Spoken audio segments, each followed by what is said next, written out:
नमस्कार मित्रांनो, आज मी आलो आहे पैठणमधील नाग घाट बघण्यासाठी व त्यासोबतच या घाटाची थोडीशी माहिती देखील सांगणार आहे। तर नाग घाट हे एक प्रेक्षणीय स्थळ असून गोदावरी काठील शांत व रम्य ठिकाण आहे। सुंदर व शांत असे वातावरण या नाग घाटास लाभलेले आहेत। तर गोदावरी काठील सर्वात प्राचीन घाट म्हणून नाग घाटास ओळखले जाते।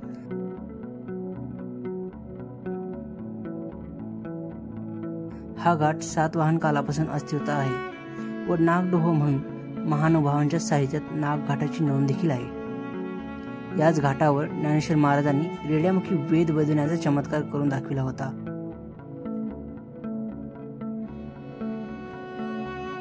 संत निवृत्ती ज्ञानदेव सोपान मुक्ताई ही भावंडे पैठण या ठिकाणी धर्मपीठाच्या अधिकारी मंडळीकडून शुद्धीपत्र घेण्यास नाग घाटावर आले होते।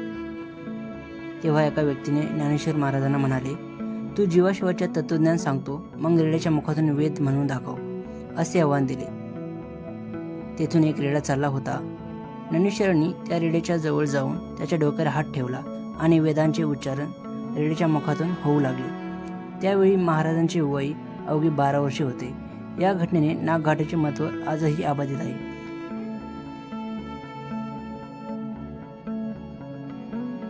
चला आता बघूया आजूबाजूचा परिसर कसा आहे तो।